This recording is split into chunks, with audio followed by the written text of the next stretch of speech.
Yeah, so right here, who I have on the phone with me right now is none other than Annimax. How's it going, Joel? How are you today? I'm doing pretty good. Right on. First time I've ever been to a bloodbath before. It's kind of cool. Right on. Thank you so much. Like what you do with the place. Got like the dark candlelight and the blood splatters on the wall there. That had a nice touch. It's pretty cool. Heck yeah, thank you. Yeah, there's blood everywhere, I tell ya. So, how's it been going? What have you been up to these days? Quite a bit.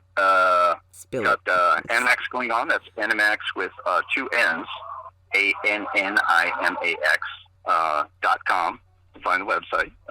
Annimax with one N is like some Japanese anime company or something like that. Yeah. So I was kind of specifying the two N's. That was actually kind of a fortunate accident. How I stumbled across the name of the band. Yeah, that was pretty cool. I'd heard theories. People thought it stood for, like animated to the maximum or maximum animal or, animated axe being like a slang term for like a guitar. Yeah. And then max. But no, Annimax is actually an acronym of the names of my three children, Andrew, Nicholas, and Maxwell.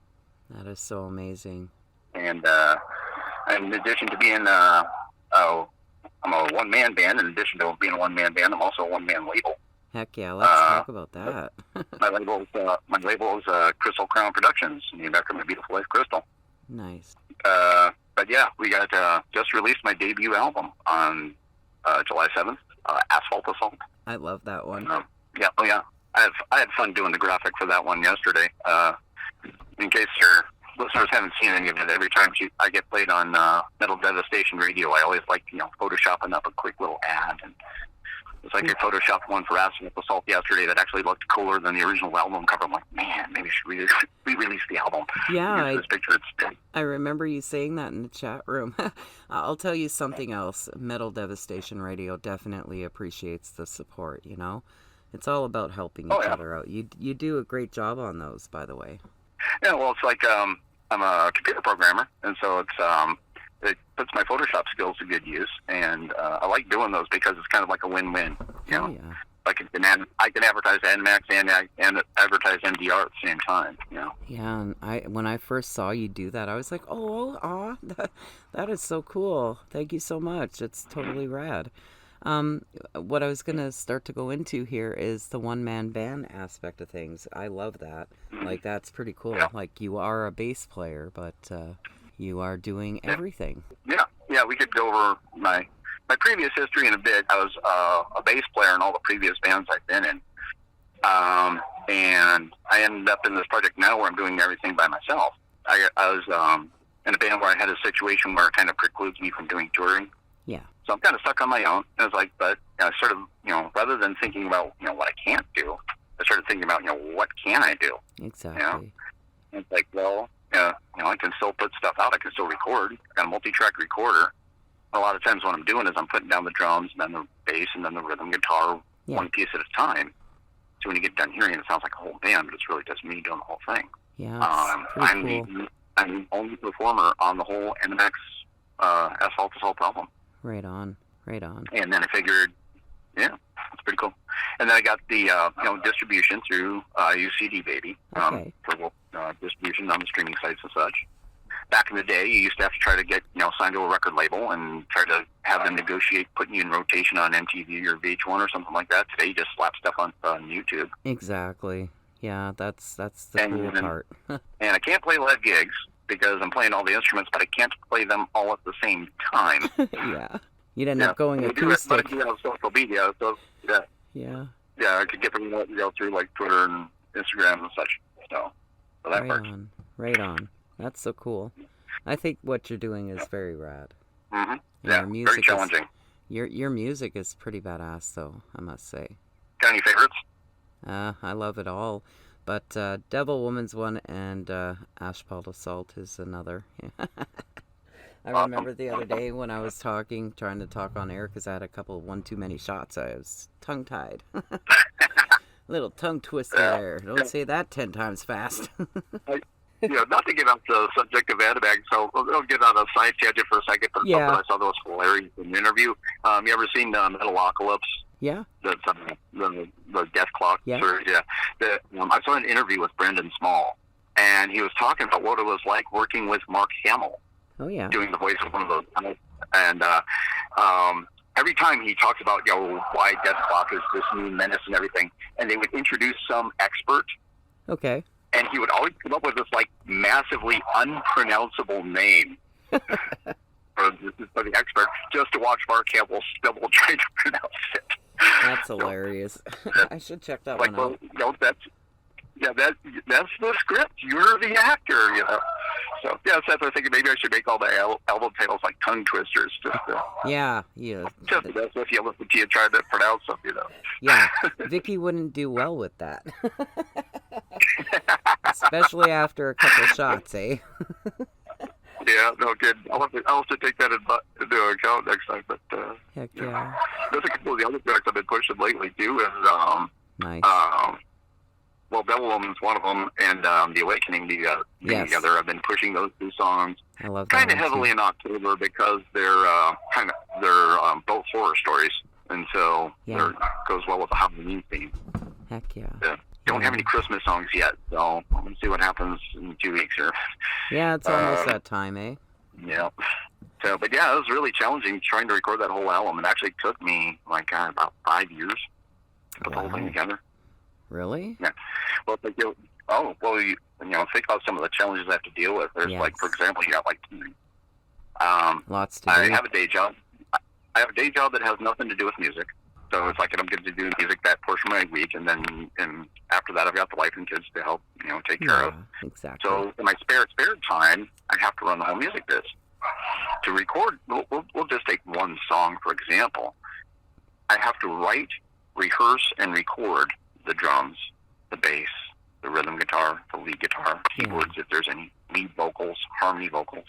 I don't have a producer. I have to operate the mixer myself. I've got like a bunch of split switches, and I have to turn it on and off. If I'm punching parts in and things like that.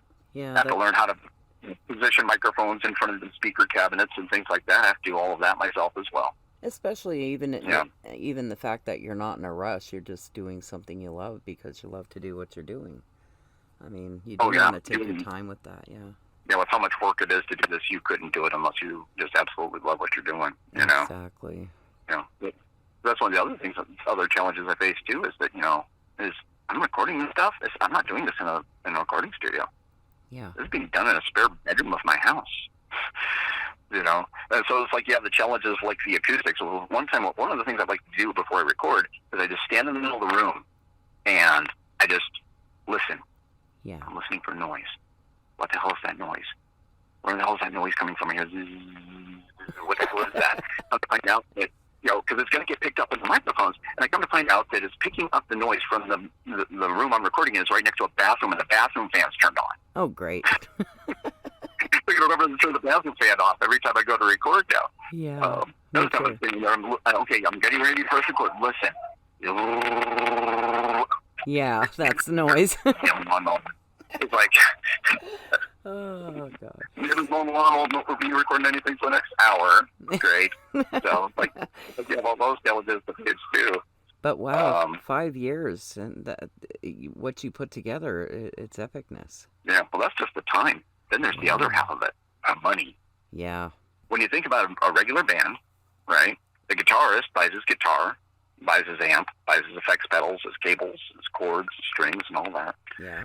Bass player pays for his bass rig, keyboard pays for his synthesizer, drummer pays for his sticks and his cymbals and all that. Yeah. I have to pay for everything myself. I have to pay for the whole band. Yeah, especially if you're doing it that way. Yeah. You're not just sitting there taking some programs off the computer and whapping them in there. You're actually playing every single instrument. So yeah, I can imagine. Well, almost. I will throw this out there just so it doesn't get me into trouble later. The drums are programmed. Uh-oh. Yeah. Well, the thing is, it's like, when it comes to being a musician, a C sharp is a C sharp is a C sharp. Yes. Regardless of what instrument you play it on.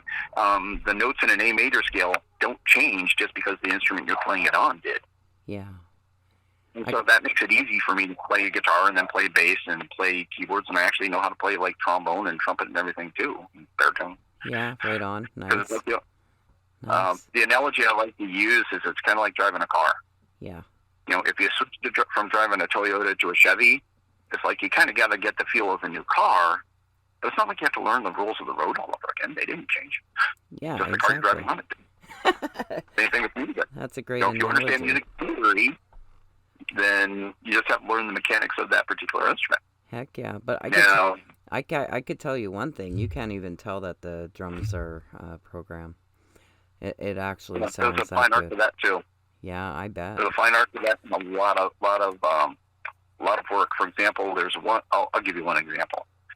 There's a drum riff at the beginning of the song "Demolition Night," where the snare drum's doing this da da da da da, and I have to count that out. Okay, da da da da da da da da. So there's an accent on the first, the fifth, and the eighth hit.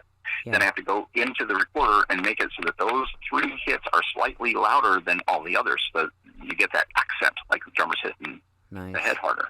Nice. Now imagine doing that type of tweaking for every single drum hit on the entire album. Heck yeah. It's a lot. Even just programming drums is a lot of work. So, that is. but that's why I had to program the drums only because it's like I said, learning. If you know the theory, you can switch between instruments. Drums are kind of the odd man out on that concept. You're not playing scales and arpeggios. You're playing flams and paradiddles and stuff like that. It's all like a whole different world. Heck. Yeah, so it's like they've got, it makes it that much more challenging having to pay for everything. Got to pay for like the 24-track recorder that I record on. Wow. I record on a hardware-based recorder, and then I transfer everything over to the digital audio workstation. Oh, nice. The software-based one, yeah, and do most of the mixing there. That way I avoid any latency issues at all. Heck yeah. Well, you do a good job on that. Yeah, then I had to learn how to do mixing. Put everything in its own little stereo space and all that other type of stuff. And, exactly. And then it's like once you get the recording completed, then the next thing is I started up Crystal Crown Productions, where basically there's a lot of labels that don't really, they're not looking. They have limited resources as well. Yes. So they're not really looking to hire, somebody, some middle-aged bass player with no band. And so I said, screw it, I'll start my own label. Exactly. Nice. And so now I get the challenge of I have to, do things like filing for my own copyrights. Yeah. I have to trademark the logo. I had to develop the artwork for the album cover. Yes. The only part of that I didn't do was the actual picture on the cover design. There's a guy named Ryan Zor on, he's mentioned on my website on Instagram that did the design for me, but I gave him a sketch of the general concept and he kind of finished it. Okay. I designed the logo, the Annimax logo. You also notice that there's an Annimax logo and there's this other little, like, you've probably seen it. I use it for Nikon, that little star-shaped symbol. Yeah. I call that the man symbol. Okay. That also came from my kids' names. It's Nice. the first initial of Andrew, Nicholas, and Maxwell. And I took the three letters, M-A-N, and kind of stacked them on top of each other. Nice. And I came up with a thing that looked like that symbol from the Blair Witch Project. Yeah. I'm like, okay, this ain't going to work. And so I drew, so then I do the same shape, but instead of using straight lines, I use like a sickle shape. Okay. And that's how I ended up with the thing that it is now. That's badass. So, and I plan on, it's one of those little symbols that you just kind of throw out, and I kind of hide it somewhere in the artwork. Okay. If you look at the artwork for Annimax Asphalt Assault, it's the hood ornament on the car. Oh, nice. Yeah. Hiding it in the artwork somewhere like that's always fun to do. You're very clever.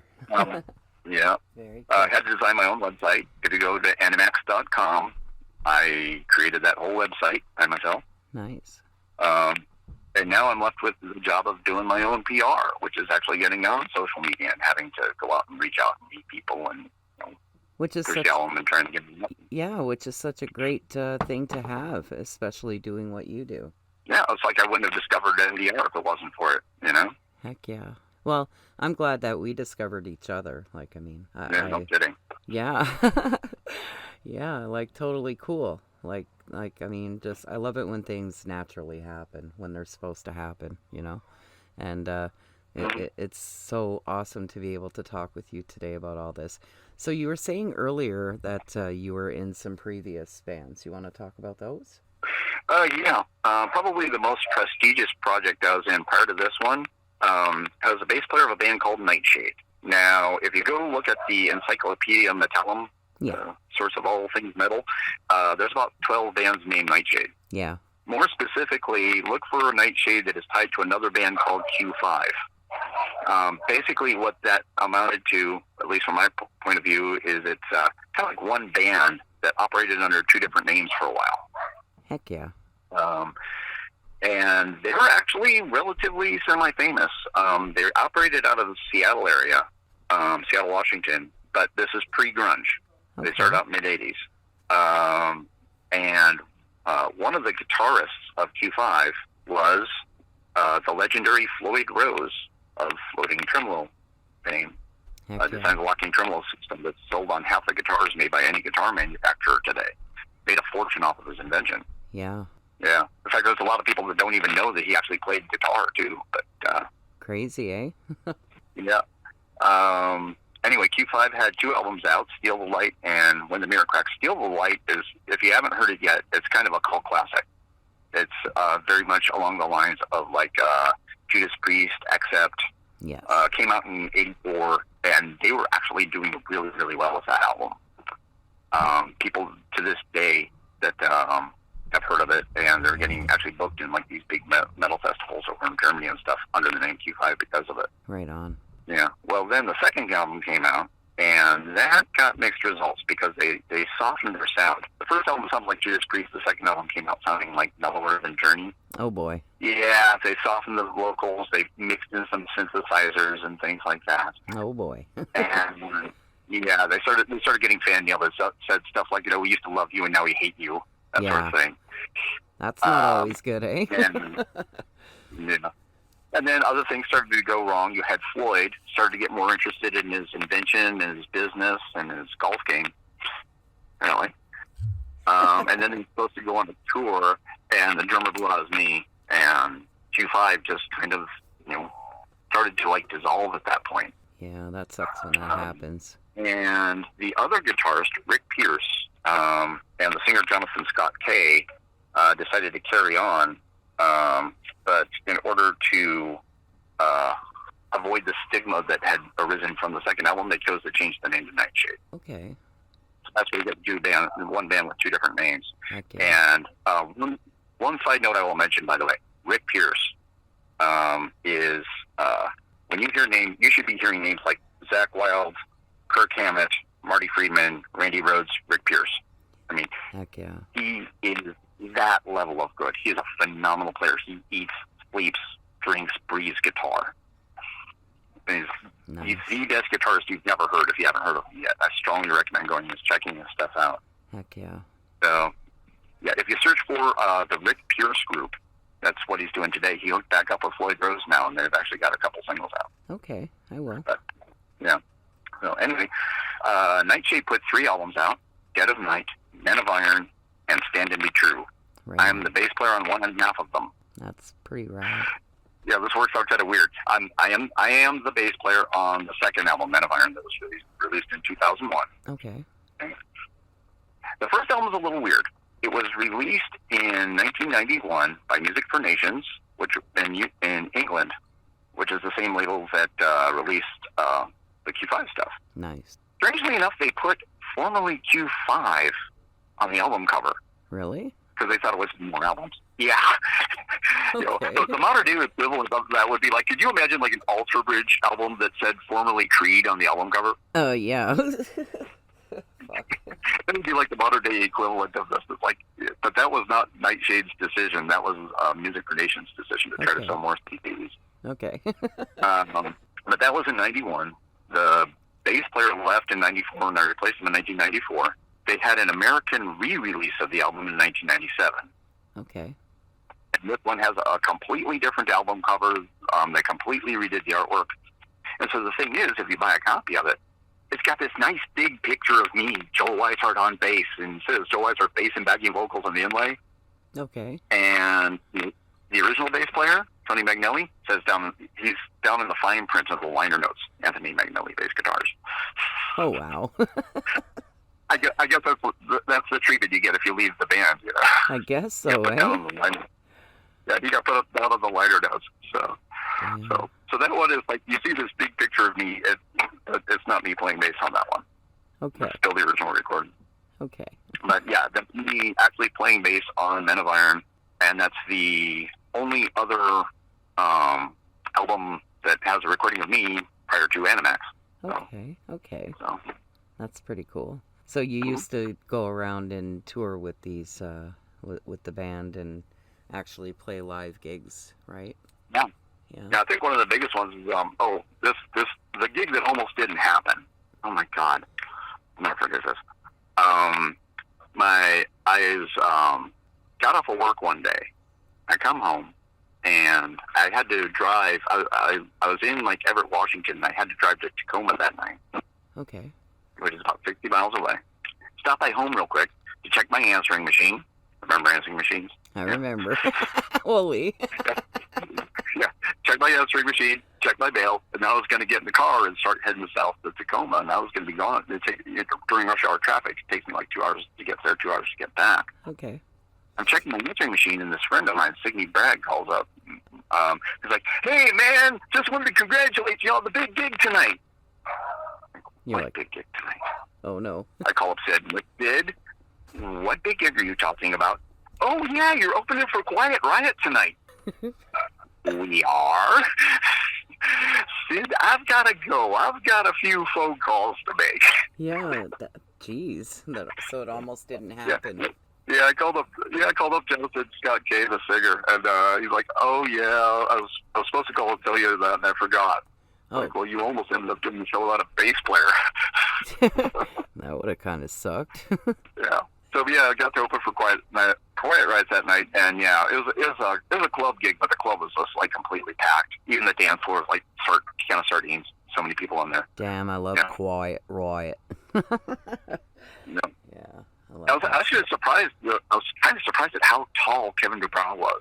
Really? Yeah, he's a real tall. He's like, I don't know, he's like 6'6" or something like that. Like really tall. I don't know. Damn. But, and I guess one of the other real notable things that happened, they opened for a lot of big names. They've opened for, like, I know they've opened for like Yngwie Malmsteen. They've opened for Accept. Just recently, Q5 opened for Dirk Schneider. Nice. And Doro. And there was a couple other bands, Metal Church and Flotsam and Jetsam were at that gig too. Right on. So Big Meatball Festival over in Germany they did like a week ago. Heck yeah. One of the other cool things that happened while I was in the band though was Great White. Heck yeah. Did a cover of one of our songs. Yeah, I was gonna bring that up. Yeah, you think it would be the other way around, right? Yeah, So, you would. but yeah, their 1996 album Let It Rock. There's a song called Ain't No Way to Treat a Lady. That's actually a cover of a 1984 song from Steel and White by Q5. That is pretty rad. Mm-hmm. Well, So I yeah, think it's pretty cool to be part of a band like that. Heck yeah. So any crazy on the road stories? Getting to and from gigs? You ever see the movie Spinal Tap? Yeah. Yeah, every single mishap in that movie, I have a mishap that happened to me that was something similar. Oh boy. I forgot. Like even the puppet show. Really? I told them 1,000 times to put Spinal Tap first and puppet show last. Yeah. We were playing the King Tat Theater in Seattle. It's in downtown Seattle on a street corner down there. Okay. And it was a place that was an old movie theater. Okay. That they had converted into a place where live bands played. Right. So it's pretty cool venue. It's like you had a nice big stage. Had like the elevated seating because it used to be a theater, right? Nice. That was pretty cool. Yeah. And we got booked there playing. We were headlining a New Year's Eve gig. That sounds fun. So yeah, so you walk outside, and because it used to be a movie theater, they've got this big, huge marquee display. And you look at the west side of the display, and it says New Year's Eve, Nightshade with Iron Time and whatever other band was opening for us, I don't remember, and the ticket prices and the times and all of that. Yeah. I'm looking up at it, and I'm thinking, wow, this looks really cool. I wish I could get a picture of this, man. This looks awesome. You know, because most clubs don't have a marquee display this big, right? Yeah. And it's huge display. And this is back in the days before everybody's walking around with a phone and their camera. Yeah. You know, so I'm like wishing I had one, looking at that. Yeah. Oh, wow. Sitting right down the phone, and I'm walking up and down the sidewalk, and I come walking the other direction, and I look at the east side of the marquee display, and it's blank. Oh, joy. And I'm kind of dumbfounded. I do a double take. I look at the west side, nice big, huge, nice display. I look at the east side, completely blank, and then I look across the street at a street sign, traffic sign on the street, one way, with an arrow pointing from east to west. Oh, boy. Every car driving down that street is looking up at the blank side of the display. I'm like, you gotta be fucking kidding me. That's like crazy. That's insane. It's like I can't even think of how many other bands played there before this. I'm like, am I the first person to notice this? Probably, like, oh right? My God. You probably Yeah, were. the all black album cover. Yeah. I remember that. First time I saw the Men of Iron album cover, Nightshade Man album. Men of Iron artwork had already been submitted, and we were seeing the finished product after they had finished manufacturing it. Yeah. And then when you see the cover, it says it's got the Nightshade logo. It's a black album, and it's got these red and white crossed swords on the cover. It doesn't say Men of Iron anywhere. Okay. I'm like, well, if the album's called Men of Iron, shouldn't it say Men of Iron somewhere on the cover? Yeah. It doesn't say anywhere on the front or the back. It says it along the spine. Of course. Of the seat is like you got to be kidding me. Yeah, that's pretty funny. Yeah. Any? Go ahead. Oh, go ahead. No. Go ahead. The see tonight, Spinal Tap with the Air Force Base. Yeah. Where Nigel's little wireless goes nuts. I had a story like that. Really? I was playing this prior to Nightshade. I was in another band called Excalibur. Okay. Probably the second most notorious band I'd been in. And we were playing a place called Leslie's in Tacoma. And this was the first show I had done with the new fancy new wireless I had bought. So, and clipped the transmitter to my belt. And the amplifier I had back then, this thing was huge. It had two 18-inch, two 10-inch speakers in the same cabinet, and an 800-watt head that sat on top of it. Wow. It looked like a big black refrigerator. I used to call it my hernia box because I had to haul it everywhere, you know? Damn, that must have been backbreaking. Oh, well, what was worse, man, I didn't have that digging into your fingers right before you had to go play on stage, you know? Yeah. But anyway, so I've got this big huge amp, and I'm trying to figure out where to put the receiver. And I was worried that if I put it on top of the receiver, or put the receiver on top of the amplifier, it would vibrate off in the middle of the gig and fall on the floor. Yeah. And so to prevent that from happening, I had to set it on the floor. Oh, okay. We start playing the gig, and we're digging it down, digging it down, digging it down, digging it down. What the hell was that? We go digging it down, there it goes again. It's like I see the guitarist over there. He's kneeled down in front of his amp. He's wiggling wires and playing with his amp. Like, what's he got going on over there? I hope he gets it figured out. Yeah, we're still playing it. The kids go. I was like, oh, wait a minute. Wait a second. I'm standing there playing. I step to my right. Step back to my left. It goes away. Step to my right. Every time I stepped to my right, it made that noise. Uh-oh. I figured out what was happening was the signal was going from the transmitter on the belt through the mic on the bass drum and to the receiver. Holy crap. So it's like I had to spend the entire rest of the gig standing in one place. That sucked. Man. I was just going to say that must have sucked. Oh, yeah. You ever see me on stage? I'm like Steve Harris on stage. I'm all over the place. Yeah, nice. Yes. So having to stay in one place was like torture. Like, man. It's like, I want to move. Yeah, that did. Let me go, I want to move. Another question that I usually ask musicians or bands is, what band, if you say that you were still doing shows and touring and stuff, who would have you liked to have played with? Well, I know the metal that I do is it's more traditional. Mm-hmm. It's in fact one of the things about some of the songs on Asphalt Assault. You'll see a little bit less of this on my next album. We'll talk about that in a minute. Okay. But some of this is just getting old material out of my system. Yeah. For example, Waiting for the Reaper. That song was written about a woman. It's a brand new song. Just got released in 2023. It's written about somebody I broke up with back in 1987. Wow. So the rest of the world, this is a brand new song. To me, it's 36 years old. Yeah, it's crazy, eh? So if it sounds very 80s metal, it's because it was written in the 80s, yeah. That's right. It is, and it's badass, actually. Yeah. Not a great topic, right, but it's a great song. You're most welcome. Yeah. Well, it's one of the things I loved about, it's kind of like a dream come true for me that happened just last night on Metal Devastation Radio. Oh, really? Because I remember... Oh yeah, it's like I'm listening. Because it's like I'm listening to the songs that you were playing. Yes. And yeah, it's like we did a song by Foo Fighters, and then you heard Wasp, and then you heard Annimax, and then you heard Led Zeppelin, and then you heard some Skid Row. Heck yeah. And it's one of the things about hearing my band's name just kind of melded in with these other bands. It's like I'm not going to win any Grammy Awards. You should. I'm not going to have any number one Billboard chart-topping hits probably. I'll probably never be regarded as a metal god like, Judas Priest or anything like that. Yeah. But just to hear my band name just kind of melded in with all of these other professional great bands is just like a huge honor for me. Like mind-blowing. You're so very welcome, Joel, for sure.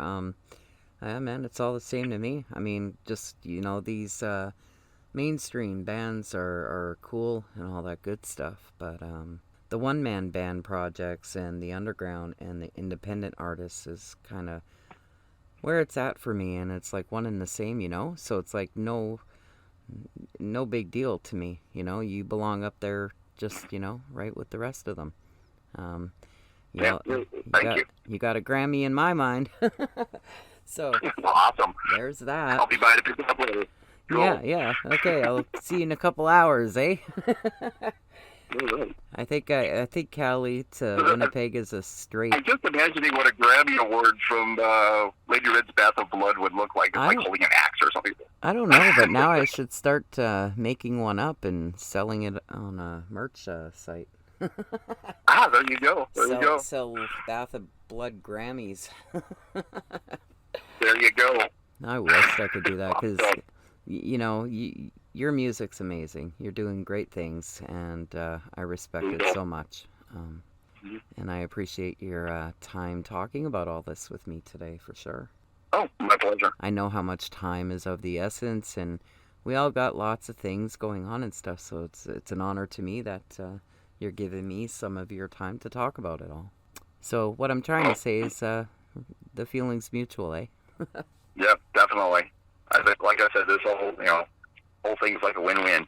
Both sides benefit from it. It's very cool. If everybody would spend more time lifting each other up, the world would be a better place, Yeah, it's funny. I've actually had some other people I've worked with. Yeah. That have just, raved about me because I did something as simple as, a Twitter post. Yeah. About somebody else's band. I know. It's like, amazing. Hey, go check this band out. These guys are really cool. Heck yeah. And apparently this is like rare. People are so wrapped up in trying to promote themselves that they forget to kind of look around them once in a while. And you're so bang on with that. A lot of it works. Yeah, a lot of I think all of metal works better when we work together than fight against each other. It so does. It so does in so many ways, and that's what MDR is here for, eh? Absolutely. I love it. I love it all. It's amazing, and it's empowering to be able to lift others up, I've had a lot of bands come through to me, with the, I want to give up, I might as well just give up, I'm never going to make it. It's like, you got to be doing it because you love what you're doing. You got to have your passion for it. I had one guy actually message me up and asked me if they're doing any shows here in Winnipeg, in my city, and how he'd come here to play here one day. And he kind of joked around with me, I guess. And he's like, yeah, well, I want you to make me famous. It's like, I can't make you famous. I mean, if people are going to like your music, they're going to like your music, buddy. I can't make you famous. I'm just Vicky. Oh, I made that mistake when I very first released the album. Yeah. And I learned a very interesting lesson from that. Yeah, that's good. When I first released Asphalt Assault, you know what I thought the big hit was going to be? Yeah. Demolition. I thought Yeah. Demolition Night was going to be the big hit because it's a song. Real briefly, there was a DJ named Steve Dahl that was famous for blowing up disco records back in the late 70s. Okay. And there was this big, you can read, just look up Disco Demolition Night. Okay. Basically, there was a Chicago White Sox doubleheader, Uh-huh. and they had a thing where you got in for like 98 cents if you brought a disco record with you. Okay. And in between games, they put all of the disco records in this big giant box in the middle of center field and exploded it. Wow. And then after that, that was just the beginning. That was planned. What wasn't planned was what happened afterwards. Yeah. 1, then 2, then 5, then 10 fans started pouring out onto the field. Next thing you know, there's hundreds and thousands of people all over the field. They're tearing up chunks of the turf. They're literally stealing the bases. Wow. Big bonfire that was lit in center field. They have in a baseball stadium. They got the big poles that the umpires used to tell if a home run is like goes fair or foul. There's people like climbing up those poles. They tore down the backstop. It was just, I mean, you look at all the reality TV, you can't script something this good. Wow. You know. Fuck. Yeah, you know, just look up Disco Demolition Night. There's all kinds of stuff on it if you haven't heard of it. Okay, I It's sure big will. deal. It made nationwide headlines the next day. You know, about all the rockers wanting disco. We'd had enough of disco at that point. Yeah. And within like a couple of weeks after that, there was no longer one disco hit in the top 10 anymore. Wow, eh? I didn't know that. It literally killed disco. You reminded me of the Right. Grave Huffer song. Boogie, get Yeah, on the fucking dance that's floor. about the exact same thing. You know, I told them that you know, they were talking about his song as like a brother from another mother. It's Yeah. just like, Yeah, yeah, totally. they're both written about that same disco backlash thing, and it was very cool. Yeah, well, So thank it's you. my new favorite. Yeah, My new favorite Grave Huffer song. thank you for That again, I wouldn't have found had I not. Had I not found NDR. Heck yeah, well, I'm so glad that you dig that band, and Richie and the guys are fucking ass kickers. They're totally kick ass, and I'm glad that you Yeah. like that. I'm happy to see you make the friendship and the connection, and it's awesome stuff. I love the way that you Yep. go around supporting others too. Like, it's really good stuff. It's nice to see. Mm-hmm. Yeah. Really is. So, anyway, getting back to my original story, Steve Dahl is still out there. He's not on radio anymore, Okay. but he's got his own paid podcast. And he's got like tens of thousands of subscribers that actually pay a monthly subscription to his podcast. Wow. Yeah. So he's that famous. I mean, prior to that, he was working for Jack FM radio station. He had like a $1 million per year contract for 3 years. Oh wow. That's how famous this guy is. That's pretty badass. So at least it's on Demolition Night. And I'm thinking, you know, one of my best chances of getting my album out there was having him play it in front of all of his subscribers. Okay. And at one point in time, I was in direct email communication with him. And at first, it sounded really favorable, like he was going to be able to. But then, in the end, he ended up not doing it. Oh, that's a shame. And it was a lesson I had to learn, which is if I'm going to make Asphalt Assault a big album, I can't rely on riding on the coattails of someone else's fame. No. I got to go out there and do it for myself. That's right. Cut my own path, you know, and that's what I've been doing since. And that path led to Metal Devastation Radio, thank God. So, Heck yeah, see? You know, it's awesome. That's badass, though. That, you know, good stuff comes out of something that you were trying to do one way and then something else better comes along, right? yep. We're happy to play your music, interview you anytime you need. We're here to support, and we love music, eh? Very cool. Heck yeah, you're very cool. Oh, thank you. You're most Come from somebody like you. Quite a compliment. Aw, I'm just Vicky, eh? Just Vicky. I'm just a DJ that's trying to rock out the world and, you know, all that good stuff. I love what I get to do. You did I a good love. job. I had to buy ice packs for my neck now. Oh, I'm sorry to cost you some money. I'm a saver. I don't like spending money. I hate money. Oh, no. Well, I need the ice pack for my neck after every show. It's like, no. Yeah. Your compliments are out of this world. When I first met you, I'm like, fuck, this guy's he's kicking ass. He's pretty cool. That's very kind of him to say these things. I was like very supportive, and I love that. Mm-hmm. Heck yeah. Very cool. Yeah, it is So very anyway, cool. Oh, well. yeah. So, but the only other thing is where I'm going now is I've got the second album in the works. Okay. I like hearing that. I've actually got.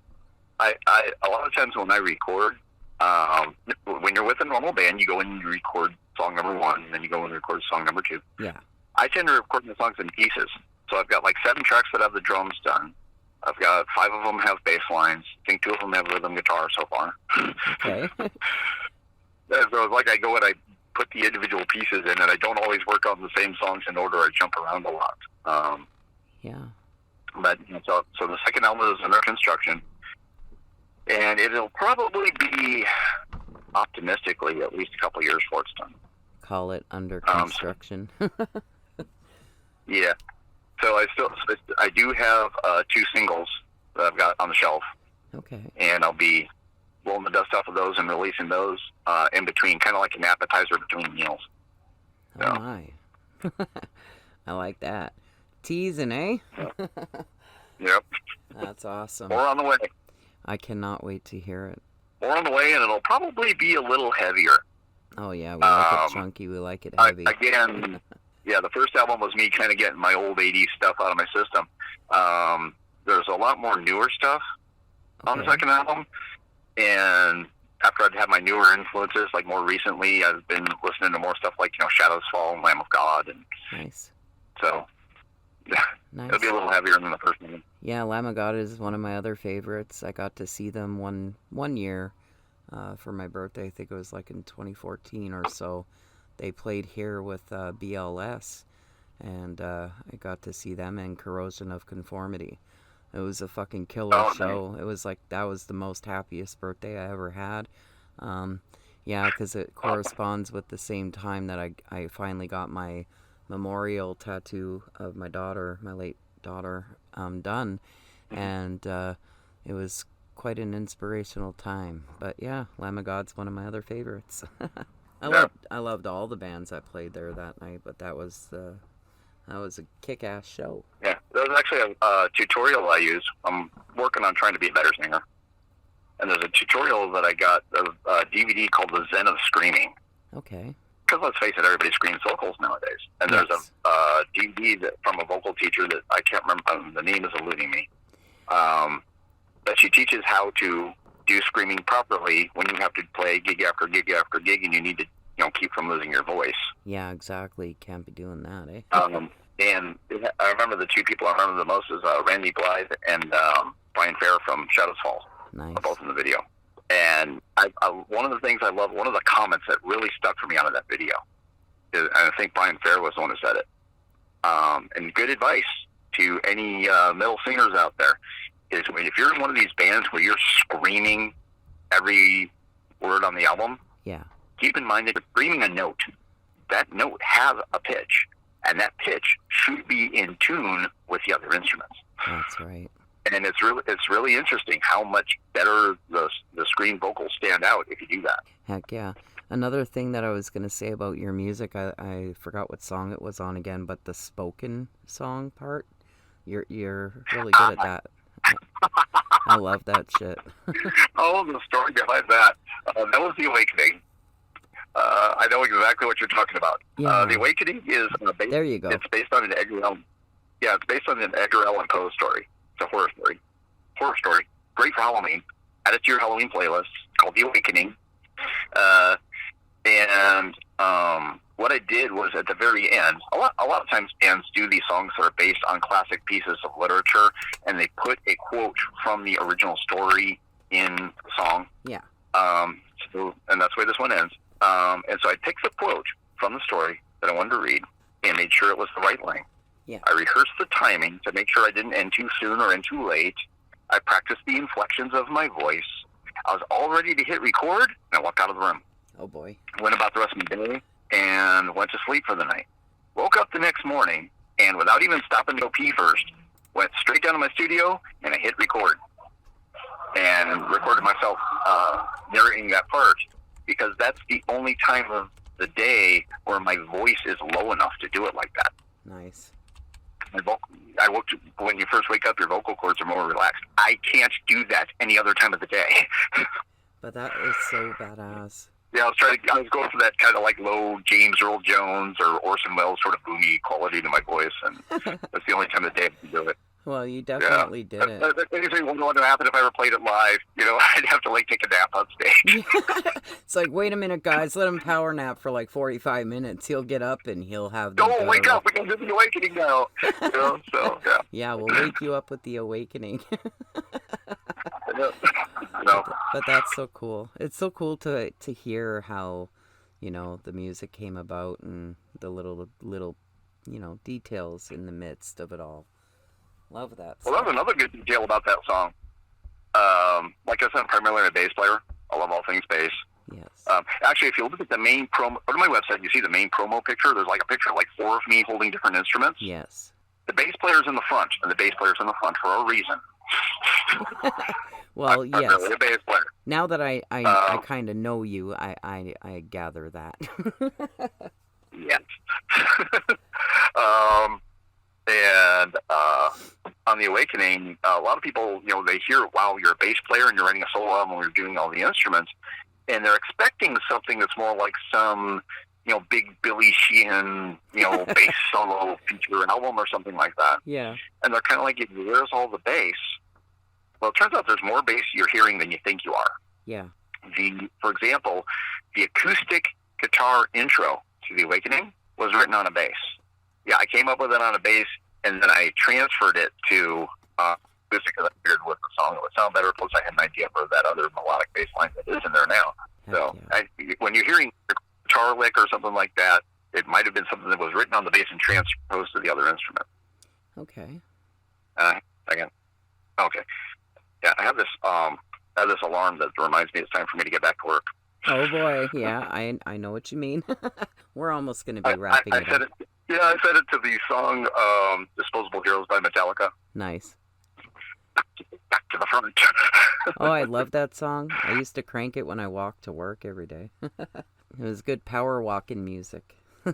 But I do ask. That was actually the first song that hooked me on Metallica. I actually remember I kind of missed the first couple of albums, and at the time I spent 6 years in the U.S. Navy, straight out of high school, and I had one time where I heard Navy. I was in a band. We were actually doing shows on the flight deck of the USS Nimitz, which was pretty cool. Oh wow! Yeah, how many people can say that they played the middle of the Indian Ocean for a venue? That is sick. Definitely badass. Yeah, we entertained a lot of fish. Death Nice. Walk would be proud. Yeah. You had some whales headbanging, eh? Oh yeah. That's totally cool.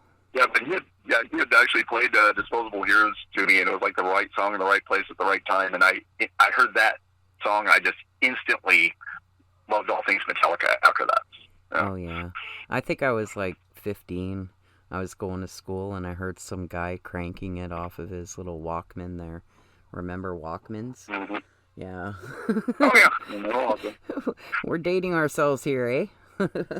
Yeah, remember Walkmans? Yeah, I remember doing a post just the other day about, remember this, with a picture of a cassette tape that had been, like, eaten by the tape player. Oh, I hated that. That always broke my heart because my favorite tapes were just getting destroyed and chewed up, and I'm like, fuck. Like, I mean, I couldn't even rescue it. Some of them I could save, and a lot of them I couldn't save at all. I was pissed. The little thing with the pencil where you're rewinding it, trying to get it to all get back in there. Yeah. Using a pencil or a Bic pen. I remember my first times when I was first with a ghetto blaster. I had a double cassette ghetto, and I used to copy tapes from tape to tape, and I used to record music off the radio onto it. I was a complete nerd. My parents, I had no money. I couldn't go out and buy the songs I wanted that I heard on the radio that I liked, eh?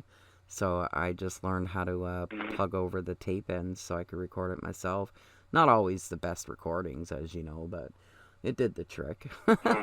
I'll listen to my favorite song, Distorted. Yeah, it wasn't that bad. It was badass. I was going to say a different subject entirely. I do ask bands a crazy question. Some of them think it's crazy. I've had some people actually get right upset at me, but it's one of the last questions that I ask. Uh-oh. Relax, it's okay. I ask, bring it on. blood baths or showers? I'd have to go with the shower.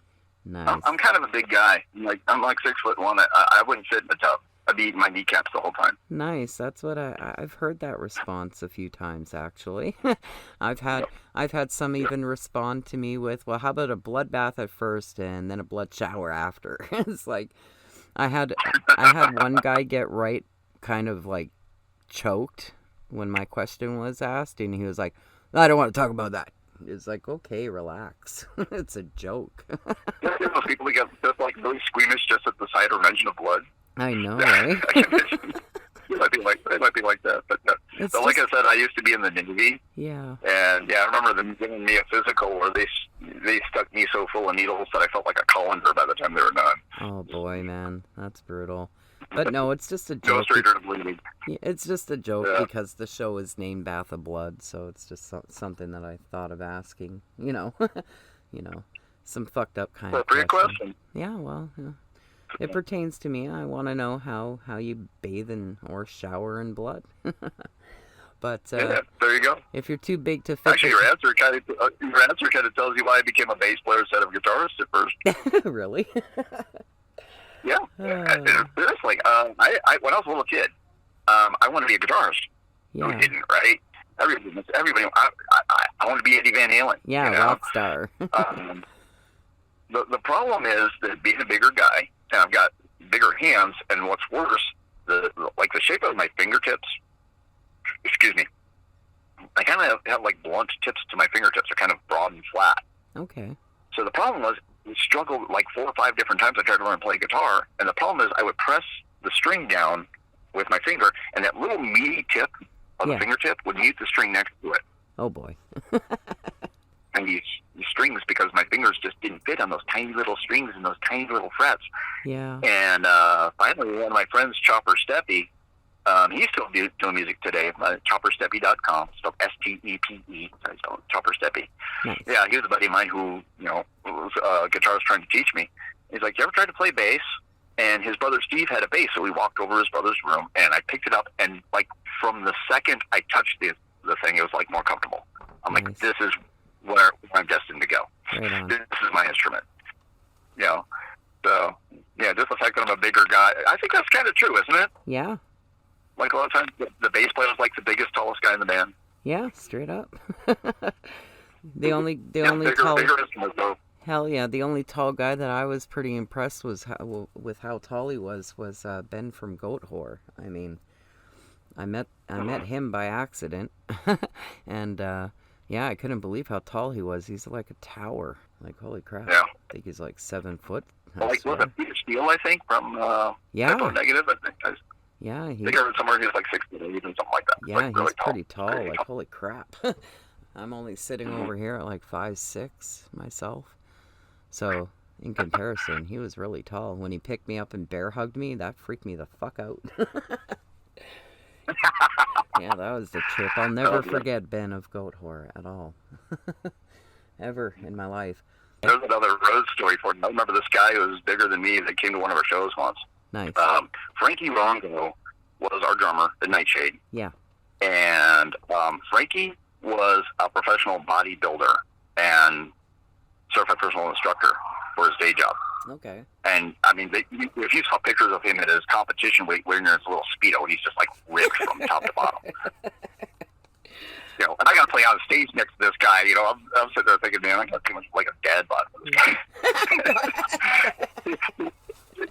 Yeah. Oh, yeah. Here's what he used to do is a lot of drummers have these, like, enormous drum kits. Yeah. Frankie always had very few drums, and he mounted them very low. Okay. Because his philosophy was show off the drummer, not the drum. Oh, boy.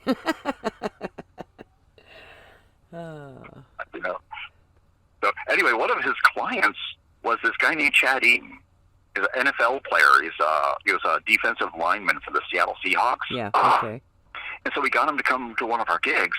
This is like the only NFL player I've ever met in my life. And now I'm a pretty big guy. I'm like 6'1", you know. Chad Eaton is like 6'5", like 300 pounds. And they're introducing him to me, and he sticks his hand out to shake mine, and his fingers are like twice as thick as mine. His hands just start to I'm like extending my hand to shake his. I'm like, push this. I'm going to need it later tonight. That's hilarious, eh? That's some hilarious stuff. I don't know if this is cutting us out or something. Kind of seems like it is. I was going to say I don't want to keep you any longer than I have to, but where can everybody find Annimax? Annimax.com is probably the best place. Right on. My website is, it's kind of like a Grand Central station to everything else. Okay. Like, for example, it's got links to my Bandcamp site. Okay. The Bandcamp site is the only place you can buy the physical CDs now. CD Baby has been selling physical CDs for like 25 years. Yes. They decided that they were going to cease and desist selling physical CDs 2 weeks before my album was released. Yeah. Great. So the place to buy a physical CD is from my Bandcamp site. There's links to that there. There's links to the different streaming sites there. There's links to the merch there. So it's kind of like the central hub that has all the links that takes you everywhere else. And plus, the usual bio stuff, too. Pretty cool. Heck yeah. So check them out there, you guys. ANNIMEX.com. Yeah. Heck yeah. Make sure you check them out. It's definitely worth it. You won't be disappointed. I know I'm not. I'm really looking forward to the new stuff as well.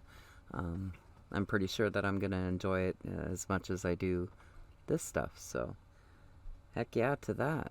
Heck yeah. The heavier, the better, eh? Heck yeah. All right. Well, take care and rock hard. Heck yeah. Thank you. All right. Bye. Bye. Right on, everybody. Right there, you just heard Joel Wiseheart from the band Annimax. Thank you all for listening. We are going to hear one of his tracks right now. Stay tuned.